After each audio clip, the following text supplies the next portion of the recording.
അപ്പോൾ നമ്മുടെ പുൽക്കൂട് കാണണ്ടേ, പുൽക്കൂടൊക്കെ റെഡിയായി കഴിഞ്ഞായിരുന്നു കേട്ടോ.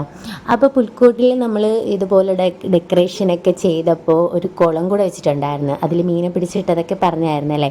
അപ്പോൾ അതിലേക്ക് കുറച്ച് പായൽ ഞാൻ വലിയ പൂളിൽ നിന്ന് എടുത്തുകൊണ്ട് വന്നപ്പോഴത്തേക്ക് എനിക്ക് ഇത്രയും പായലിൻ്റെ ആവശ്യമില്ലെന്ന് പറഞ്ഞ് ഗൗരി മിസ്സിനെ ഓടിച്ചു.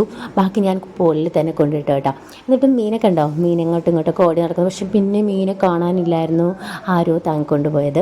അപ്പോൾ നമ്മുടെ ട്രീ ഒക്കെ സെറ്റ് ചെയ്ത് വെച്ചു, പുൽക്കൂട് ബാക്കിയെല്ലാം റെഡിയായി. ഇനി നമുക്കതിനകത്തുള്ള പരിവാരങ്ങളൊക്കെ വെക്കണം. അതായത് നമ്മുടെ ഉണ്ണീശു, പിന്നെ ഔസേപ്പിതാവ്, മാതാവ്, മാലാഖമാർ, പിന്നെ ബാക്കിയെല്ലാം ആട്, അങ്ങനെയുള്ള എല്ലാമൊക്കെ സെറ്റ് ചെയ്ത് നമ്മൾ റെഡിയാക്കി. പിന്നെ നമ്മൾ മഞ്ഞിന് പകരം നമ്മുടെ ഈ പാമ്പേഴ്സിൻ്റെ അതുണ്ടല്ലോ, അതാ ജെല്ലാണ് യൂസ് ചെയ്തത്.